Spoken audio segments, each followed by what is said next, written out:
একটি নতুন টিউটোরিয়াল নিয়ে সবাইকে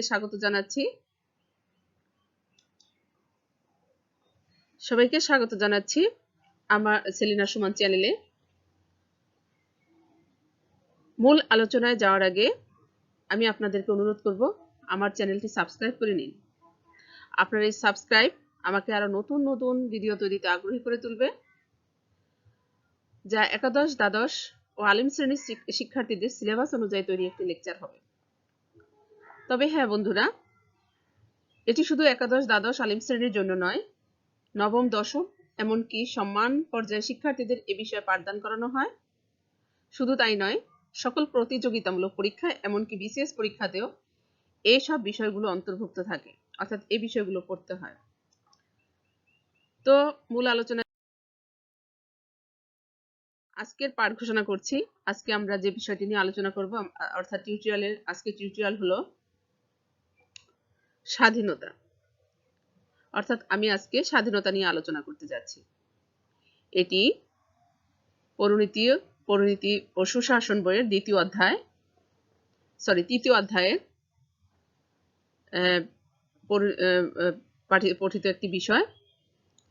তো এখানে দুটো চিত্রের মাধ্যমে আমি বিষয়টি বোঝানোর চেষ্টা করেছি। প্রথম, একটি স্বাধীনতা যুদ্ধে ব্যবহৃত ট্যাঙ্কের মাধ্যমে বোঝাতে চেষ্টা করেছি। দ্বিতীয়, আমি বোঝাতে চেষ্টা করেছি স্বাধীনতোত্তর আনন্দের যে মধ্য দিয়ে বোঝানোর চেষ্টা করেছি। হ্যাঁ, এখন আমরা যে বিষয়টি আলোচনা করতে যাচ্ছি সেটা হলো কোন কোন বিষয় এখন আমরা আলোচনা করব এই অধ্যায় বা এই টিউটোরিয়ালে। সেটা হলো স্বাধীনতা কি সে সম্পর্কে আজ আমরা জানতে পারবো। স্বাধীনতার রূপ বা প্রকারভেদ সম্পর্কে আজ আমরা জানতে পারবো। স্বাধীনতার রক্ষা কবচ সম্পর্কে সুস্পষ্ট ধারণা লাভ করতে পারবো। পাঠ উপস্থাপন করছি, অর্থাৎ স্বাধীনতা কি সে সম্পর্কে আমরা এখন জেনে নিব। স্বাধীনতার ইংরেজি প্রতিশব্দ লিবার্টি। ল্যাটিন শব্দ লিবার শব্দ থেকে লিবার্টি শব্দটি এসছে, যার অর্থ ফ্রি বা স্বাধীন। সুতরাং শাব্দিক অর্থে মানুষের ইচ্ছা অনুযায়ী কিছু করা বা না করা বা বলার ক্ষমতাকে স্বাধীনতা বলা হয়। অর্থাৎ আমি কি করব না করব সেটা আমার ইচ্ছা, আর এই ইচ্ছাকেই সাধারণভাবে স্বাধীনতা বলা হয়ে থাকে। তো স্বাধীনতা প্রামাণ্য সংজ্ঞা, অর্থাৎ তাত্ত্বিকগণ যে সংজ্ঞাগুলো দিয়েছেন সেগুলো সম্পর্কে আলোচনা করতে যাচ্ছি। হারবার্ট স্পেন্সার বলেছেন, স্বাধীনতা বলতে খুশিমতো কাজ করাকে বোঝায়, যদি উক্ত কাজ দ্বারা অন্যের অনুরূপ কাজে বাধা সৃষ্টি না হয়। টি.এইচ. গ্রিন বলেছেন, যা উপভোগ করার এবং সম্পাদন করার যোগ্য তা উপভোগ ও সম্পাদন করার ক্ষমতাকেই স্বাধীনতা বলে। হ্যাঁ, তাহলে আমরা স্বাধীনতা সম্পর্কে জেনে নিলাম। স্বাধীনতা হলো এই বিষয়। স্বাধীনতা এখন আমরা শুধু পেলাম, কিন্তু সেই স্বাধীনতা পাওয়ার পরে উপভোগ করতে হবে। সেজন্য আমাদের আরো বেশি বেশি জানতে হবে। সামনে আমরা সেই বিষয়ে যাচ্ছি। তো আগে আমরা জেনে নিই, তার আগে স্বাধীনতা উপভোগের জন্য কি কি দরকার সেগুলো জানার আগে আমরা জেনে নিব স্বাধীনতার বিভিন্ন রূপ, অর্থাৎ প্রকারভেদ। স্বাধীনতার প্রকারভেদ প্রথমত আমরা দেখি ব্যক্তি বা পৌর স্বাধীনতা। এই বিষয়টি বলতে আমরা কি বুঝি? ব্যক্তি বা পৌর স্বাধীনতা অর্থাৎ আমি একজন নাগরিক হিসাবে যে এলাকায় বা যে রাষ্ট্রে বা যে শহরে বসবাস করি সেখানে আমার কিছু অধিকার রয়েছে, সেগুলো হলো ব্যক্তি বা পৌর স্বাধীনতা। স্বাধীনভাবে চলাফেরা করার অধিকার, এলাকার খেলার মাঠে আমার বাচ্চারা খেলবে সেটা আমার অধিকার, এলাকার হাট বাজার ব্যবহার করবো সেটা আমার অধিকার, ইত্যাদি ইত্যাদি। প্রাকৃতিক স্বাধীনতা অর্থাৎ একটা মানুষ স্বাধীনভাবে জন্মগ্রহণ করে, এটা তার স্বাধীনতা। স্বাধীনভাবে জন্মগ্রহণ করে, সে রাষ্ট্রে স্বাধীনভাবে চলাফেরা করবে, স্বাধীনতাই তার সবকিছু। কিন্তু প্রকৃতপক্ষে দেখা যাচ্ছে প্রাকৃতিক স্বাধীনতা বিধাতা আমাদের দিলেও, সৃষ্টিকর্তা আমাদের প্রাকৃতিক স্বাধীনতা দিলেও সমাজ আমাদেরকে শৃঙ্খলিত করে রেখেছে, অর্থাৎ আমাদের পায়ে কিন্তু একটা অদৃশ্য বেড়ি পরিয়ে রেখেছে। সেটাকেই বলেছেন রুশো এভাবে, মানুষ প্রকৃতগতভাবে স্বাধীন কিন্তু সর্বত্র শৃঙ্খলিত। মানুষ সর্বত্র শৃঙ্খলিত, অর্থাৎ যখন যা ইচ্ছা তাই সে করতে পারছে না।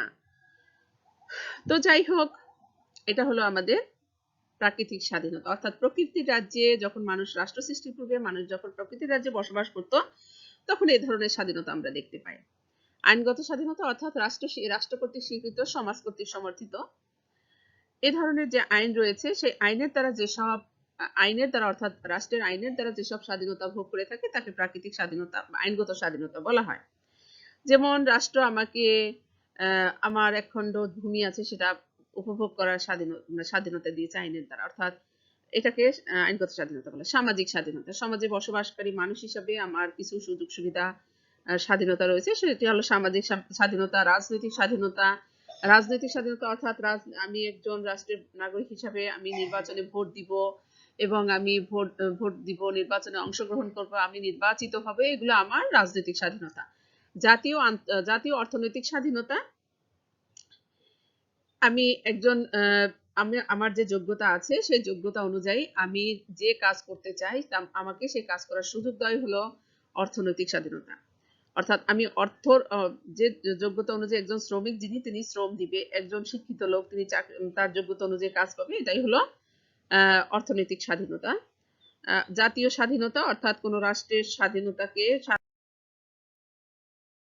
হয়ে অর্থাৎ উপনিবেশিক নাগপাশ থেকে বেরিয়ে গিয়ে একটা স্বাধীন রাষ্ট্র গঠন করার যে স্বাধীনতা, আলাদা রাষ্ট্র ভূখণ্ড গঠন করা, সেটাই হলো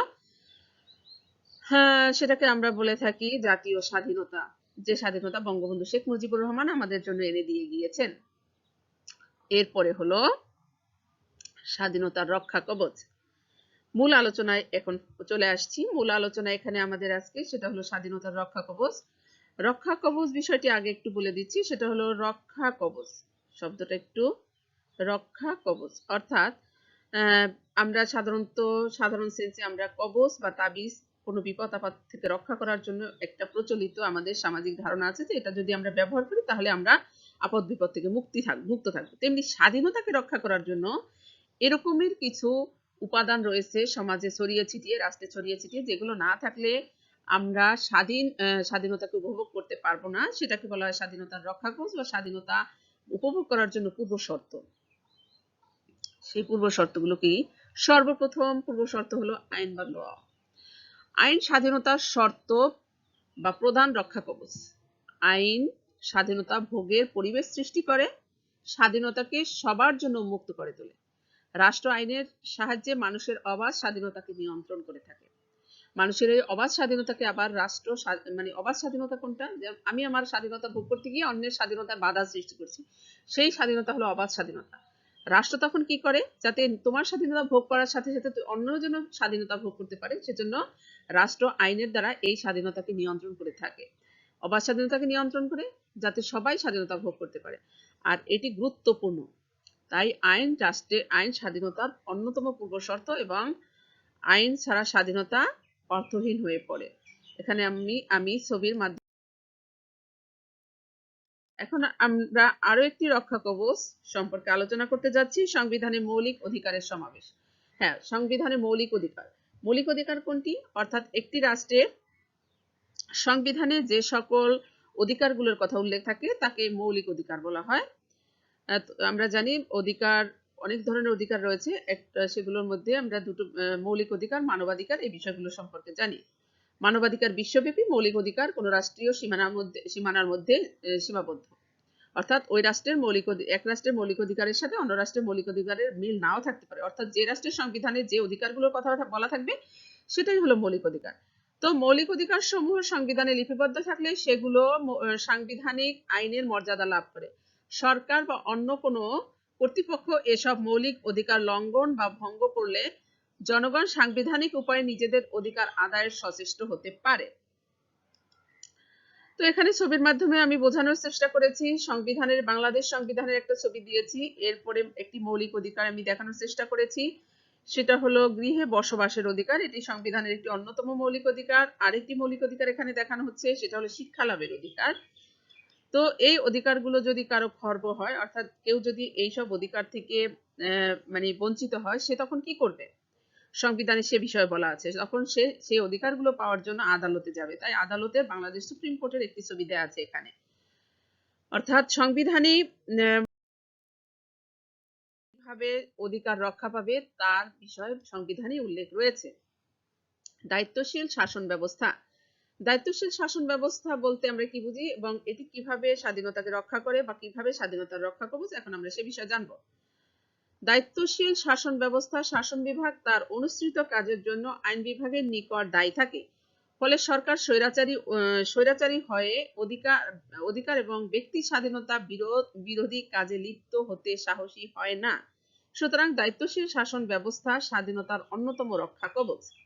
হ্যাঁ, আমরা এখানে একটা ছবি দেখতে পাচ্ছি। এখানে কোনো এক সরকারের কোনো একটি দেশের সরকারের আমরা দায়িত্বশীল আচরণ দেখতে পাচ্ছি। সে কি মানে হয়তো কোনো মিটিং এর মাধ্যমে মানে জনগণের বিষয়ে সিদ্ধান্ত নিচ্ছে, এই ধরনের কোনো একটা ছবি দেখতে পাচ্ছি। আরেকটি সরকারের গুরুত্বপূর্ণ দায়িত্ব দেখতে পাচ্ছি, সেটা হলো শিক্ষা। শিক্ষা কল্যাণমূলক রাষ্ট্রের গুরুত্বপূর্ণ একটি কাজ। এটি সরকার, তোমরা জানো, আমাদের বিনামূল্যে বই বিতরণ থেকে শুরু করে শিক্ষার যাবতীয় কার্যক্রম সরকার। দায়িত্বশীল আচরণ কল্যাণমূলক রাষ্ট্র, গণতান্ত্রিক রাষ্ট্রের জন্য এবং স্বাধীনতা রক্ষার জন্য খুবই গুরুত্বপূর্ণ। এখন আমরা যে বিষয়টি দেখতে আরো একটি স্বাধীনতার আরেকটি রক্ষা কবচ নিয়ে আলোচনা করতে যাচ্ছি, সেটা হলো প্রত্যক্ষ গণতান্ত্রিক পদ্ধতি। এটি স্বাধীনতার অর্থাৎ গণতান্ত্রিক স্বাধীনতার জন্য খুবই গুরুত্বপূর্ণ। গণতান্ত্রিক স্বাধীনতার ক্ষেত্রে গণভোট, গণ উদ্যোগ, পদচ্যুতি প্রভৃতি প্রত্যক্ষ গণতান্ত্রিক পদ্ধতি সমূহ স্বাধীনতার গুরুত্বপূর্ণ রক্ষা কবচ। প্রত্যেক প্রত্যক্ষ গণতান্ত্রিক পদ্ধতি সমূহ প্রয়োগের মাধ্যমে জনগণ নিজেদের অধিকার সংরক্ষণ করে এবং শাসক গোষ্ঠীর স্বৈরাচারিতা প্রতিরোধ করে। আমরা এটা যদি বুঝে থাকি, তাহলে আমরা এখন ছবির মাধ্যমে দেখার চেষ্টা করি। প্রথম ছবিতে দেখতে পাচ্ছি মহিলারা তাদের অধিকার আদায়ের জন্য প্রত্যক্ষ কিছু কার্যক্রম করছে, অর্থাৎ মহিলাদের অধিকার রক্ষার জন্য গণভোট বা এরকম কিছুর একটা আয়োজন তৈরি হয়েছে। তো আরেকটি ছবি আমরা দেখতে পাচ্ছি যেখানে জনগণ সরাসরি ভোট দিচ্ছে, প্রত্যক্ষ গণতান্ত্রিক পদ্ধতি। আরেকটি আমরা দেখতে পাচ্ছি তো হ্যাঁ বা না ভোট, অর্থাৎ গণভোট। আপনি এই সরকারকে চান কি চান না, এই শাসন ব্যবস্থা আপনার পক্ষে বা রাষ্ট্রের এই সিদ্ধান্ত আপনি চান কি চান না, এ ধরনের ব্যবস্থার ক্ষেত্রে মূলত গণভোটের আয়োজন করা হয়ে থাকে, ইয়েস অর নো ভোট, যা প্রত্যক্ষ গণতান্ত্রিক পদ্ধতি, যা আমরা কোনো রাষ্ট্রের স্বাধীনতা রক্ষার জন্য খুবই গুরুত্বপূর্ণ। এখন আমরা আলোচনা করতে যাচ্ছি আইনের অনুশাসন। রাষ্ট্রবিজ্ঞানের ছাত্র হিসাবে, শিক্ষার্থী হিসাবে আমাদের প্রত্যেকের জানা দরকার আইনের শাসন, আইনের অনুশাসন কি, এবং রাষ্ট্রের সচেতন নাগরিকদের তো আমরা জানি, তারা তো এই বিষয়ে খুব ভালো জানবেন। তো হ্যাঁ, তোমাকে এই বিষয়ে জানতে হবে। আমরা প্রায় প্রত্যেকটি ক্লাসে আমাদের এই বিষয়ে আলোচনা হয়, তারপরে মনে করিয়ে দিচ্ছি আইনের শাসন হলো রাষ্ট্রে যে প্রচলিত আইন রয়েছে সেই আইন সবার জন্য সমান। ধনী গরিব, নারী পুরুষ, কালো সাদা সবার জন্য আইন সমান, তাকে কি বলা হয়? সেটাকেই বলা হয় আইনের শাসন। যে সমাজে যে স্বাধীনতা সংরক্ষণে আইনের শাসনের গুরুত্ব অনেক বেশি। যে সমাজে আইনের অনুশাসন কার্যকর থাকে, স্বাধীনতা সেখানে পূর্ণ মাত্রায় বিরাজমান থাকে। এটা হলো স্বাধীনতা রক্ষার জন্য, অর্থাৎ আইনের শাসন ছাড়া কোনো দেশে স্বাধীনতা রক্ষা করা সম্ভব নয়। তো আমরা দেখতে পাচ্ছি একটা মহিলা মানে হাতে দাঁড়িপাল্লা, মহিলাটি যদি রাষ্ট্র হয় তার হাতে দাঁড়িপাল্লা প্রতীকী হিসাবে আইনের শাসন। তো এখানে দুই দিক সমান দাঁড়িপাল্লা, তার মানে হলো আইনের শাসন এখানে কার্যকর। যে রাষ্ট্রে এরকম অবস্থা থাকবে চিত্র, সে রাষ্ট্রে আইনের শাসন কার্যকর হয়েছে বলে গণ্য হবে। এখানে আমরা দেখতে পাচ্ছি রাষ্ট্র তার আইনের শাসন কার্যকর করার জন্য যে সমস্ত কার্যক্রম সিদ্ধান্ত নিতে হয় সে বিষয় নেওয়া হচ্ছে এরকম। এখন আমরা আবারও আলোচনা করতে যাচ্ছি আর স্বাধীনতার আরেকটি রক্ষা কবচ নিয়ে, সেটা হলো ক্ষমতা স্বতন্ত্রীকরণ নীতি। আগে আমি বলে দিচ্ছি ক্ষমতা স্বতন্ত্রীকরণ নীতি কি। আমরা জানি সরকারের তিনটি অঙ্গ রয়েছে, অর্থাৎ অঙ্গ বা বিভাগ, সেটা হলো আইন বিভাগ, শাসন বিভাগ, বিচার বিভাগ। রাষ্ট্রের ক্ষমতা এই তিন বিভাগের হাতে ভাগ করে দিলেই শুধুমাত্র কোন রাষ্ট্রের ক্ষমতা স্বতন্ত্রীকরণ হয়েছে বলে গণ্য করা হয়।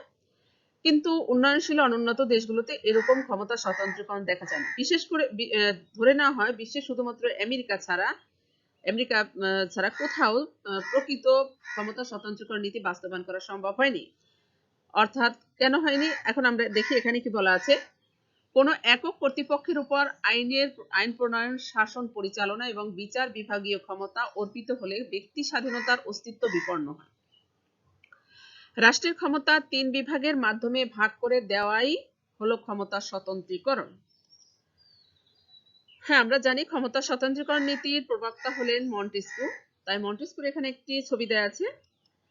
তো এখানে দেখানো হয়েছে রাষ্ট্রের আইন বিভাগ, শাসন বিভাগ এবং বিচার বিভাগ এর একটি ছবি দেওয়া আছে। অর্থাৎ এই 3 বিভাগের হাতে যার ক্ষমতা তার হাতে দিয়ে দেওয়াই হলো ক্ষমতা স্বতন্ত্রীকরণ। বিচার বিভাগের স্বাধীনতা। আমরা জানি বিচার বিভাগ কোন রাষ্ট্রের শিষ্টের পালন, দুষ্টের দমন করে থাকে। অর্থাৎ কোন রাষ্ট্রের ন্যায়ভিত্তিক রাষ্ট্র এবং আইনের অনুশাসন প্রতিষ্ঠার জন্য বিচার বিভাগের স্বাধীনতার কোনো বিকল্প নেই। তো এখানে বিচার বিভাগের স্বাধীনতা ছাড়া কোন দেশের স্বাধীনতাও রক্ষা করা সেক্ষেত্রে সম্ভব নয়। গণতান্ত্রিক রাষ্ট্রে বিচার আইনের বৈধতা নির্ণয় করে এবং শাসন বিভাগ ও অন্যান্য কর্তৃপক্ষের কাজ কতখানি সংবিধান সম্মত তা যাচাই করে। সুতরাং বিচার বিভাগকে শাসন এবং আইন বিভাগের নিয়ন্ত্রণ থেকে সম্পূর্ণ মুক্ত থাকতে হবে। এখানে আমরা বিচার বিভাগ দেখতে পাচ্ছি যে কোন রাষ্ট্রে বিচার কার্য সঠিকভাবে সম্পন্ন করা সম্ভব হয়নি বলেই এখানে মানুষ মুখ বেঁধে আন্দোলন করছে। দ্বিতীয় একটি চিত্রে আমরা দেখতে পাচ্ছি কোন একটি আদালতে বিচারকগণ কিভাবে বিচার কার্য সম্পন্ন করেন তার একটি চিত্র রয়েছে। বিকেন্দ্রীকরণ এটি স্বাধীনতার আরেকটি রক্ষা কবচ। স্বাধীনতা রক্ষা করতে হলে রাষ্ট্রের শাসন ক্ষমতা এককভাবে বা চূড়ান্তভাবে ন্যস্ত না করে স্থানীয় স্বায়ত্তশাসিত সংস্থা বা পেশাগত গোষ্ঠীর উপর অর্পণ করতে হবে। এটি করা হলে সরকারের স্বেচ্ছাচারী ক্ষমতা হ্রাস পায়, ফলে জনগণের স্বাধীনতা নিশ্চিত হয়। অর্থাৎ ক্ষমতা শুধু রাজধানীতে না রেখে সারা দেশের জনগণের কাছে ক্ষমতা পৌঁছে দিতে হবে, তৃণমূল পর্যায় পর্যন্ত। যেখানেই মানুষ আছে সেখানেই জনগণের দোরগোড়ায় জনগণের সেবা বা প্রশাসনকে ছড়িয়ে দিতে হবে। সেটাই হলো ক্ষমতা বিকেন্দ্রীকরণ। তো এখানে একটি প্রতীকী চিত্রের মাধ্যমে দেখানো হয়েছে যে জালের মতো সারা দেশে ছড়িয়ে দেওয়া, ক্ষমতা কেন্দ্রে না রেখে সারা দেশে হলো ক্ষমতা বিকেন্দ্রীকরণ। তো সামাজিক ন্যায় বিচারও হলো আরেকটি স্বাধীনতার রক্ষা কবচ। সমাজে যদি ন্যায় বিচার থাকে তাহলে প্রত্যেকটি মানুষের মধ্যে ন্যায় বিচার ন্যায় এর চর্চা হবে এবং এই ন্যায় চর্চা দেখা যাবে যে স্বাধীনতা রক্ষার জন্য গুরুত্বপূর্ণ, মানে স্বাধীনতাকে রক্ষা করতে পারবে। সমাজের ন্যায় বিচার প্রতিষ্ঠিত হলে স্বাধীনতা এবং সামাজিক মূল্যবোধ রক্ষা পায়। গণতান্ত্রিক সমাজ ব্যবস্থা সামাজিক ন্যায় বিচার স্বাধীনতার অন্যতম রক্ষা কবচ বলে স্বীকৃত হয়। তো আমরা দেখতে পাচ্ছি এখানে একটি দাঁড়িপাল্লার মাধ্যমে সামাজিক ন্যায়। আমরা প্রত্যেকটি টিউটোরিয়াল আলোচনার শেষে একটি করে মডেল প্রশ্ন নিয়ে আলোচনা করে থাকি। এই অধ্যায়েও আমরা তেমনটি করার চেষ্টা করেছি, এই টিউটোরিয়ালেও। তো এখানে দেখতে পাচ্ছি একটি সুন্দর করে একটি প্রশ্ন দেওয়া আছে। আমি আবারও বলছি এই প্রশ্নটি একটি মডেল মাত্র, তবে প্রশ্ন যেভাবেই হোক না কেন এভাবেই প্রশ্ন আসবে এবং আমি যেখান থেকে টিউটোরিয়াল যে বিষয়টি নিয়ে আলোচনা করেছি এখান থেকে অ্যান্সার করতে হবে। তো আশা করি এই প্রশ্নটি তোমরা অধ্যয়ন করবে এবং আজকের মতো ক্লাস শেষ করছি। তবে যাওয়ার আগে আবার অনুরোধ করব আমার চ্যানেলটি সাবস্ক্রাইব করার জন্য। সবাই ভালো থাকবেন। আল্লাহ হাফেজ।